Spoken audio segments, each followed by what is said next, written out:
All right, ladies and gentlemen, and welcome back to the recap. Michael D'Angelo flying solo this weekend. I will say both Big D and I had a lot of family obligations this week. A lot of things going on. It's been a really busy week. So you're just going to get the short, abridged version of what happened on Raw and SmackDown this week. Got my hat on a la Shawn Michaels. This will be my tribute to Shawn Michaels this week, I guess. So we'll dive right into it in the interest of time. Monday Night Raw. We'll run through. We had Intercontinental matchup. Braun Breaker defeated Finn Balor. We had Dragon Lee and Rey Mysterio defeat the Creed Brothers via pinfall. Jey Uso defeated Austin Theory via pinfall. It was one of those things where it was just kind of everyone's going through the motions as they do the setup heading into WrestleMania is what it feels like. You had Dakota Kai defeated Ivy Nile via pinfall, and Penta defeated Ludwig Kaiser. So those were all the matches. The two big moments that I want to really focus in on. The first one that I will say was the contract signing for the WrestleMania match between Io Sky and Bianca Belair. This one was a little silly to me. Again, it feels like they're trying to shoehorn Rhea Ripley in.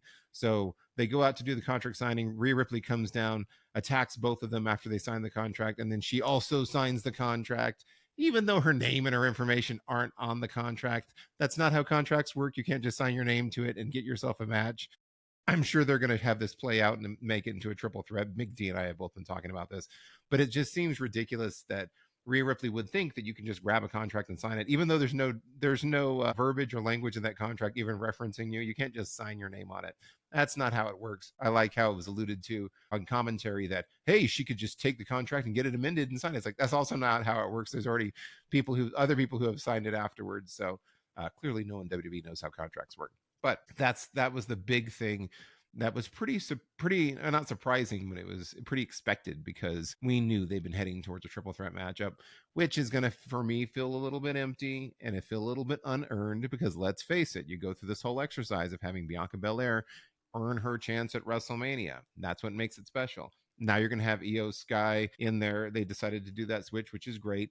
And now you're going to have Rhea Ripley get back into it just because she's Rhea Ripley. They also did the whole face shoving thing to Io Sky again to try to make her look like a little kid and look like she doesn't belong there, which I don't like. So I don't like the way that they set any of this up, but it looks like it's going to happen as a triple threat at WrestleMania.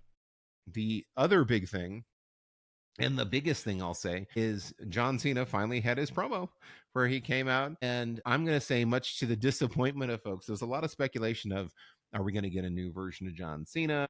Is he going to abandon all the colorful clothing? Is he going to have a new theme song? He's going to go back to the Doctor of Thugonomics theme song. And he didn't do any of that. He just used his regular theme and he used his regular outfits and basically just kind of railed on the fans about how he had been in an abusive relationship for 25 years and that's why he's doing it. There's been memes all over of the little kid that he heckled in the crowd where he was like, that kid's part of the abusive relationship problem. You see the kid's heartbreaking. I think prior to that, kid had yelled, I love you, Cena, and so he broke that kid's heart. He talked about being the butt of people's jokes, how the people who say let's go Cena are just as bad as the Cena sucks people. So he really let the crowd absolutely have it. Here's my thing. Did he deliver a really strong promo? Of course he did. It's John Cena. The promo, his delivery of the promo, I think he did a phenomenal job with what they gave him. Now, I don't know that what they gave him was the right thing to do. I feel like if you're going to go into this and you're going to do a heel turn, go all in. Like, have him do different music. Have him change his costume, however you want to do it. Have him wear something else. Like, really let him completely recreate himself with the gimmick versus, yeah, we're just gonna have him be mean. Like, this feels like Daniel Bryan yelling fickle at the crowd. It feels overdone. It feels like it's been done before. It's just a very cheap way to do it. Is there justification for him going heel? Certainly. And I think they could go back through his history and all the Cena sucks stuff and the fact that they cheered him when he got injured and had to leave for a while when he had the tricep injury. So there's legitimate things that they can point to for this, which is fine. But how do you come back from that? If you absolutely run down the crowd and you say, for 25 years, you've been terrible to me. For 25 years, you've been treating me like garbage. It's been an abusive relationship and I'm not taking it anymore. How do you come back from that in the time span of from WrestleMania to the end of the year when he's done? Because the thought is he's going to do the heel turn. And then by the time he does his farewell tour, he's going to turn face again. I don't think you can. You can't run down the crowd and tell everyone how awful they are and then be like, hey, I was just kidding. All's forgiven. This does feel like they didn't really think it through very much. And they are now just going with the easiest thing. They're not going to rebrand him. They're not going to change all of his merchandise. They're going to point to the fact that, yeah, like the crowd's turned on him for a long time. They appreciate him now. And they're going to steer back into it and use that as a catalyst for him becoming a heel. I just don't think they have given themselves enough time to get out of it and then turn him back face. I know he said, I'm not a heel, I'm a face. Like I'm a person that's been in an abusive relationship. I'm a victim. And it's still like you can't run down the crowd that much. So I would have appreciated if they had really just tried harder versus for me, it felt easy. It felt easy to say, yeah, people mistreated him. So now he's not taking it anymore. Okay. But that's that. We'll see how this goes. That's his motivation, long awaited. They made a big deal out of it. Again, he did a brilliant job in delivering the promo. Nobody delivers promos as good as John Cena. That's just reality. He's fantastic.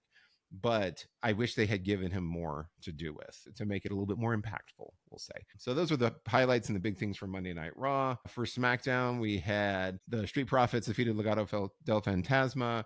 You had Liv Morgan defeated Jade Cargill. Obviously, with distractions and all that good stuff, Naomi came in and hit her. So they're continuing that storyline with Jade Cargill and Naomi. Piper Niven defeated Selena Vega via pinfall. And we had the United States Championship #1 contender match, Braun Strowman versus Jacob Fatu. That one ended in a disqualification win for Braun Strowman after Solo got involved. So Braun's now your #1 contender for the United States Championship. You had a little back and forth with Tiffany Stratton and Charlotte Flair as they're getting ready for WrestleMania. Got to hype that one up. And then you had Damian Priest and Jimmy Uso defeating Drew McIntyre and Shinsuke Nakamura, which that was good. That was fine. That was probably one of my more enjoyable matches between that and the Street Profits and Legado del Fantasma for match of the night, most likely. I guess the big announcements on SmackDown was Randy Orton and Kevin Owens getting made official for WrestleMania. And they kind of play this as Kevin Owens saying, hey, we should reunite and become tag champions again. And Randy Orton was like, no, I hear the voices in my head. And he's steering, like he's really walking towards that heel turn. And hopefully he'll give into it because I love heel Randy Orton. It looks like they're continuing to tease that he's going to promise to punt KO's head off at WrestleMania. We'll see if he does. I think if he does that, that's going to be like his Luke Skywalker, Darth Vader moment, like turn to the dark side. Is he going to do it? He's going to strike the Emperor down. So I hope he does. And he listens to the voices in his head because that'd be cool. That was probably the most substantial thing I would say that happened on SmackDown. For me, it was a pretty light show. You've got, LA Knight versus Braun Strowman will be for the US title. That's going to be coming up next week. And then the tag title match is also going to be next week on SmackDown. Street Profits versus Pretty Deadly. So they did the announcement for the 2 title matches. And then the most important thing that happened was what closed out the show. And it was essentially the signing of the triple threat for WrestleMania between Seth Rollins, CM Punk, and Roman Reigns. That was the big thing. And I guess I have a hard time calling it a big thing for SmackDown because I'm like, Seth, 2/3 of the triple threat match are from Monday Night Raw. So again, they're not really recognizing the brand splits at all on WWE. Rosters are going back and forth. You see Cody on Monday Night Raw all the time. So they don't really recognize that. They tried to say it was because of the transfer portal that you had stars going back and forth. We're still seeing it. So they had their big chaotic brawl for this triple threat. It'll be great. I feel like that this is being pitched so much as a main event for one of the nights, which I don't think it should be. I don't think the triple threat between Seth Rollins, CM Punk, and Roman Reigns is worthy of being a main event. You have 4 world title matches at WrestleMania. You're going to have Cody Rhodes defending. You're going to have Tiffany Stratton defending. You're going to have Io Sky defending, technically. You're going to have Gunther defending. So all 4 of those champions deserve, and you can't have them all. It's 2 nights. So you got one main event for night 1, one main event for night 2. The fact that you would have one of the world championship matches get bumped out so that you can put this triple threat so that CM Punk can main event WrestleMania and Seth Rollins can main event and Roman Reigns can main event. That seems silly. You've got to do it main eventing, obviously, on night 1 because night 2 main event is clearly going to be Cody Rhodes versus John Cena. So, it'll be good.